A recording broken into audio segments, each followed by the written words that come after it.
Hello guys, this will be a brief video focusing on village guards. I am going to show you the guidebook pages first for a summary of all their features. You are free to pause to read each page or you can skip.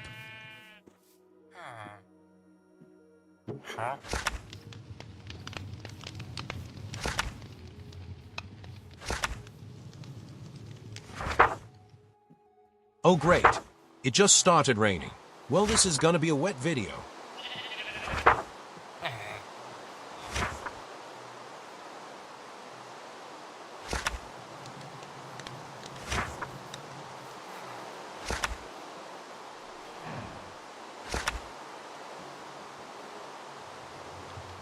This book I just showed you can be always found in game by crafting the instant guide library, using 2 bookshelves for its recipe.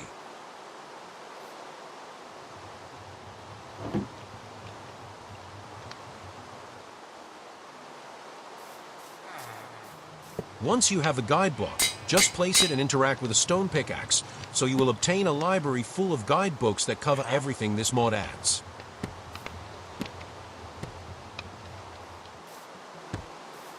Anyway, returning to the topic, as you know from the previous video, village guards naturally spawn inside village.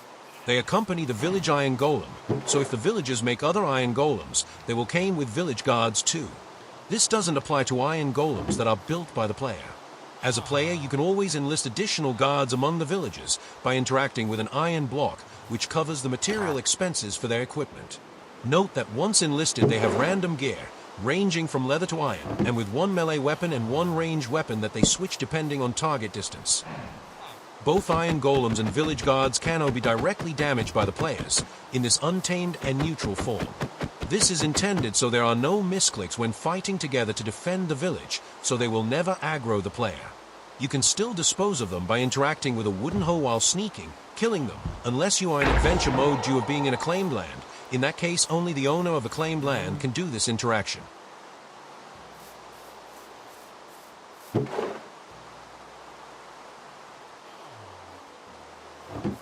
The natural state of a village guard that has not been hired is to be in patrol mode.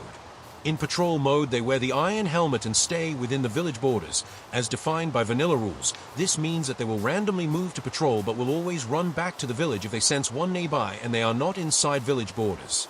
As a player, you have limited commands that you can give to not hired guards.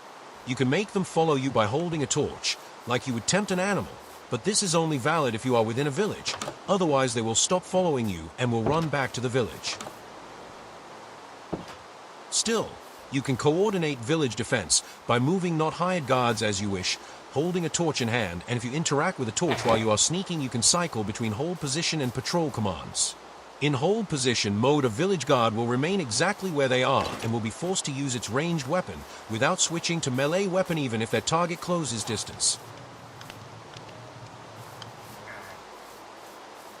You can make them change their current weapon by interacting with the weapon you want them to use. Note that at the moment they can use iron sword or iron axe for melee, and bow or crossbow for ranged. While the bow and sword is a better choice as weapon combo for a guard not hired, due to its superior rate of fire. For hired guards, instead, this is a tactical choice because axes do less damage than swords but they can bypass shields, while bows have higher fire rate but crossbows for hired guards have the penetration effect, so they can hit multiple targets in a row or shielded targets. You can also spend some resources to give them temporary effects. An iron ingot will give them strength 2 for 10 minutes, while a copper ingot will give them fire resistance for 10 minutes, and any cooked food, except chicken that they don't like, will give them 10 minutes of regeneration 1 effect. Note that they have a passive regeneration too, like the player, so if they are hurt they will slowly regain health, like the player, even without giving them food. Of course, regeneration 1 effect is faster and can be the difference between life and death in a combat scenario. You have also the ability to make them equip any vanilla armor, except helmets, by interacting with the armor you want them to wear.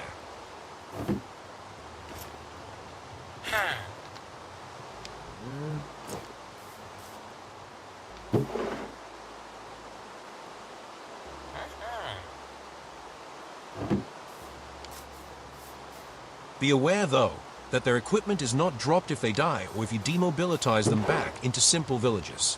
Also, the moment you hire them, by interacting with an emerald block, they will equip iron armor, so I suggest to change their armor only after hiring them.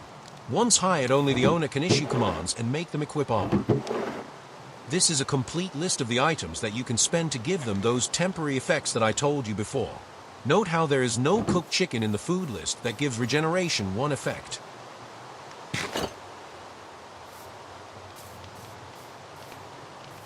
Now that we have hired this guard, as owners, we have another command unlocked for us, which is the following owner command that is issued by interacting with a guard with a torch not sneaking while they are in hold position or patrol mode. When entering the following owner mode, they have the diamond helmet equipped. You can instead order to hold position by sneaking and interacting with a torch.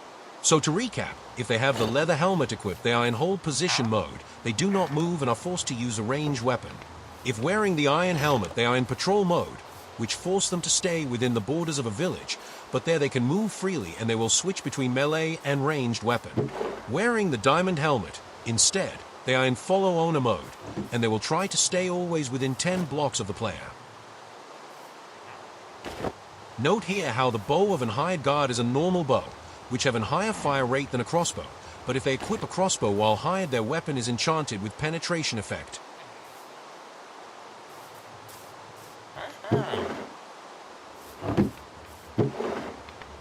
In the village controller video, I explained how a player can join a team. Once the player is in a team, he can cast his team to his guards by interacting with any banner while not sneaking. In this case, I am Team Blue, and I make this guard be in Team Blue. You can also remove any team from your guards by interacting with any banner while sneaking. Guards that are not in any team are considered neutral guards, so they do not participate in faction wars. Still, they are good monster defense and a police force to avoid griefing from other players, but this will be the topic of a dedicated video. A perk exclusive to hired guards is the ability to equip any shield thrown at them. Once they have a shield equipped, they have a plain 20% damage reduction. You can also give them a custom shield. If they have already a shield equipped and you want to make them equip another one, you can interact with any helmet, so they lose their current shield, and you can drop a new one at them.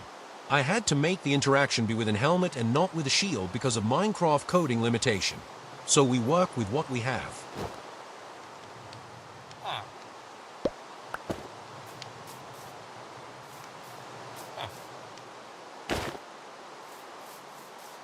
That guard, there is another hired guard with a custom armor equipped.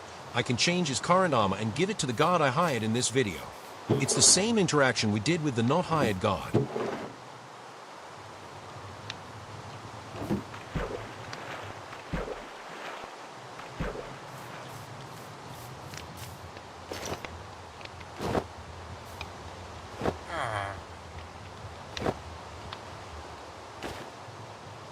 Note how the guards support colored armors and trimmed armors for customized appearance. But remember that on death they lose whatever they are wearing. They do not drop their armor or weapons.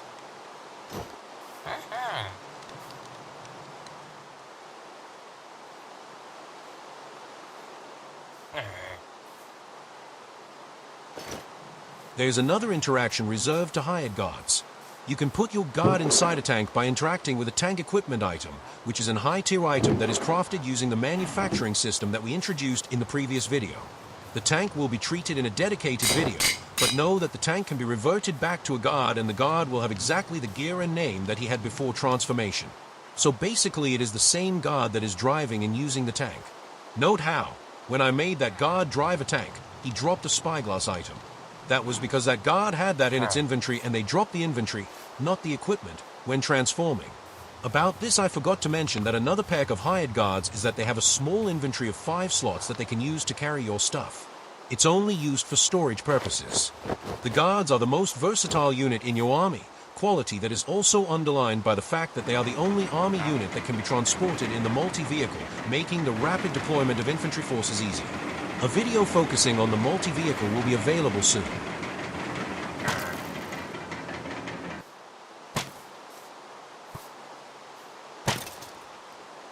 The use of village guards in combat is easy, but I want to point about their behavior in water, as they have also some peculiar characteristics there. First of all, they do not suffer suffocation damage in water. They can breathe indefinitely, so they can accompany you in the most remote depths of the ocean. Only a guard in follow owner mode is able to swim underwater, while a guard in patrol mode will try to be on the surface. interacting with a torch while a guard is in water unlock different commands than on land.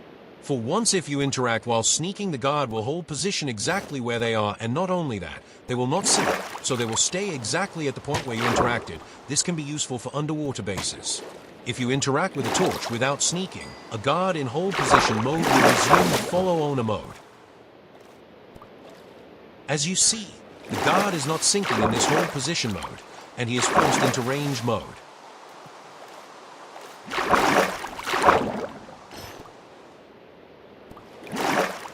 If a guard is instead already in follow owner mode, you can interact with a torch without sneaking to cycle between swim and surface behaviors. In other words, you can tell them if you want them to be confined to the water surface, like a patrolling guard, or if they are allowed to swim underwater.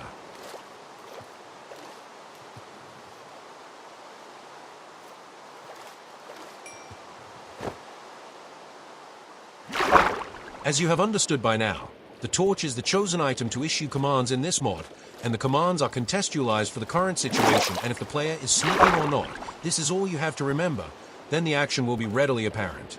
The torch has been chosen because it's a common item that every player should have in its inventory, so it is better than making a custom item just for this purpose, occupying more inventory space. An UI-based interaction could be made in the next updates, but even an UI interaction will be less quick than the torch interaction.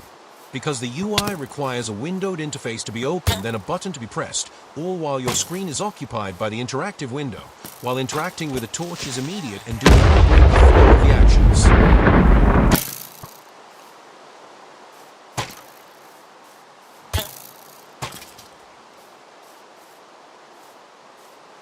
Now I just record some random night combat so you can evaluate the usefulness of this guard. While I do so, I want to point out that the guards that have a team assigned will aggro other guards that in other teams.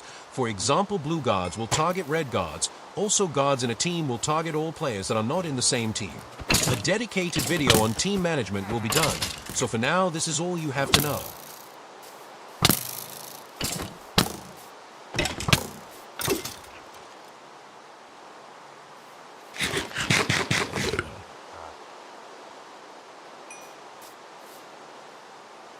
If you see your guard running back while he is engaging an enemy, it's because he went too far from you, the owner, because in following owner mode they must stay within 10 blocks of distance from you. The same could happen for guards in patrol mode. While engaging, they could get outside the village boundaries, so they stop attacking to run back inside the village boundaries. Otherwise, they would get lost in the wild hopping from target to target. I tried to make their AI the more advanced possible, while remaining within the constraint of an AI defined by the JSON file. There are no scripts running for the guards, it's all entity behavior. One of the latest addition I gave them is that they now panic when getting hurt in fire or lava, so they have the chance to move from the damage source, increasing their survival chances compared to the previous version of the mod.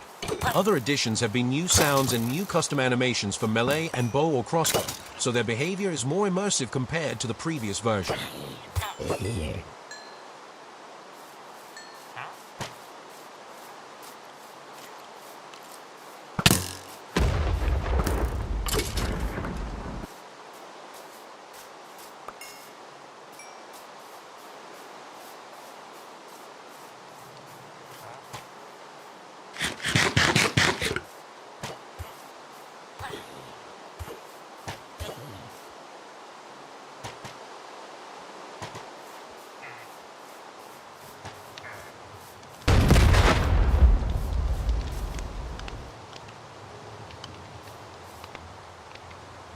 The last interaction available for both hired and not hired guards is the possibility to turn them back into a simple villager by interacting with an iron hull. Doing so, they will not drop their equipment, so armor, weapons, and shield will be lost, but they drop all the inventory items that you could have stored in their 5-slot inventory.